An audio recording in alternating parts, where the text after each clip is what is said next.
ছোট আত্মার লোকগুলি এখন আমাদের রাষ্ট্র ক্ষমতায় বসে আছে, দেশের উন্নতি করবে। একদম দায়িত্ব নেওয়ার প্রথম দিনেই তারেক রহমান কি বললেন যে আমি সরকারি গাড়ি নিব না, আমি ড্রাইভার নিব না, আমি তেল নিব না। বলছেন না? কেন বলছেন না ভাই? উনি না নেওয়া থেকে দেশের অর্থনীতি চেঞ্জ হয়ে যাবে। সে যদি একজন প্রাইম মিনিস্টার যদি সরকারি একটা গাড়ি না নেয়, মানে তেল না নেয়, ড্রাইভার না নেয়, তাহলে কি আমাদের অর্থনীতি শনয় শনয় উন্নতি হবে? তা তো হবে না। তাহলে উনি বললেন কেন? উনি একটা এক্সাম্পল ক্রিয়েট করতে চেয়েছেন।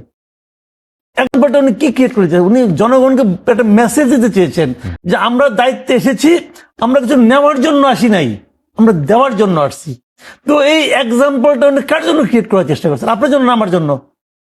আমাদের জন্য তো না। উনি এক্সাম্পলটা ক্রিয়েট করতে চেয়েছেন ওনার ক্যাবিনেট মেম্বারদের জন্য, ওনার যারা সহকর্মী তাদের জন্য। তো ওনার এই এক্সাম্পলকে কে ফলো করছে? এই যে মির্জা ফখরুল সাহেব, সে ফলো করছে? সে ফলো করছে? সে তো ফলো করে নাই। কে ফলো করছে বলেন? আমি একজন লোককে বলতে শুনছি, যেটা আমরা জানতে পারছি সে ফলো করছে। কৃষিমন্ত্রী যে ভদ্রলোক আছেন কুমিল্লার, উনি বলছেন যে উনি মানে এগুলি নেবেন না। তো ভালো।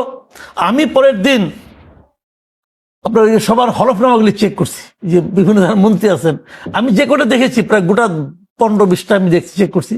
এর মধ্যে আমি দেখছি অর্থনৈতিকভাবে হলফনামা যা আছে ওখানে তো মিশা কথাও থাকে, আবার কম বেশিও থাকে। আমি ওইটাকে সত্য ধরে নিছি, দেখলাম সবচেয়ে গরিব হলো তারেক রহমান এদের মধ্যে। এমন দ্য মিনিস্টার্স, সে হলো সবচেয়ে গরিব। এখন গরিব লোকটা বলতেছে আমি নিব না, আর ধনী লোকটা নিবে। আমি দুইজন মন্ত্রীর নাম ধরেই বলি, আপনি এত কিছু বলার দরকার নেই তো। এই যে আমির খসরু মাহমুদ চৌধুরী, আব্দুল আল মিন্টু, ওনারা কি নিজেরাই জানে ওনাদের গাড়ি কয়টা আছে? ওনারা যে গাড়ি চলে এটা কি সরকারি পুলের গাড়ির চেয়ে কোনো অংশ কম দামের? তো ওনার ওই পুলের গাড়িটা নিতে হবে কেন? বাজার করার জন্য হইতে পারে, কিন্তু ওই 18 লিটার তেল তার নিতে হবে কেন প্রতিদিন? কেন? তার মানে এই লোকগুলোকে আসলে দেখায় বড় লোক, এদের আসলে আত্মা ছোট।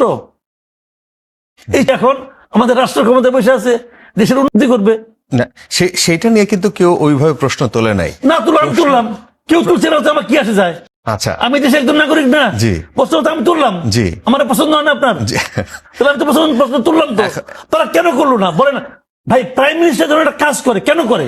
আবার দেখেন 18 জন মন্ত্রীকে প্রোটোকল, পুলিশ প্রোটোকল দেওয়া হবে না বললো। তো অর্ডারটা কে সাইন করছে? সালাউদ্দিন সাহেব। জি। পুলিশ প্রোটোকল তো ওনার। জি। উনি নিবেন কেন? এক্সাম্পলটা কোথায়? আপনি এক্সাম্পলটা কে 7 জন নিবে? এই 7 জন কি কারণে, কি ক্রাইটেরিয়া? এজেডএম জাহিদ হোসেন নিবে কেন? ক্রাইটেরিয়াটা কি? মেরে ফেলাবে? মির্জা ফখরুল ইসলাম আলমগীরকে মেরে ফেলাবে? ঝুঁকি থাকতে পারে না? আমি বলি আপনি ঝুঁকি কথা। মির্জা ফখরুল ইসলাম আলমগীর বলেন, আমির খসরু মাহমুদ চৌধুরী বলেন, এরা তো খুব অ্যাক্টিভ ছিল, পুরো আওয়ামী লীগ আমলে অ্যাক্টিভ ছিল না? তো ওনাদের ঝুঁকি, ওনাদের জীবনের মধ্যে সারা জীবনে সবচেয়ে ঝুঁকিপূর্ণ সময় ছিল আওয়ামী লীগের শাসন আমলে। কারণ তারেক রহমান বিদেশ থেকে, এরা দেশে দল চালাচ্ছে। তো তখন তো আওয়ামী লীগ তাদের মেরে ফেলতে পারতো। আচ্ছা, পারতো না? ওর ঝুঁকিপূর্ণ, ওই ঝুঁকিপূর্ণ সময়ে ওনারা ফ্রি ঘুরছে, কোনো সমস্যা হয় নাই। আর এখন যখন তাদের পক্ষে দেশের 2/3 মেজরিটি, 2/3 ভোটার তাদের পক্ষে, তখন তারা 2/3 পিপলকে তারা ভয় পাচ্ছে, আমারে মেরে ফেলাবো। আর আমার রক্ষা করবে কে? 3 গাড়ি পুলিশ করে। ভাই এগুলো জানেন কিছু না? ব্যাপারটা হলো দেখানো যে আমি কিন্তু তোমার মতো না, তুমি পাবলিক, আমি মন্ত্রী, আমি তোমার চেয়ে অন্য স্তরে আছি, এই দেখানো।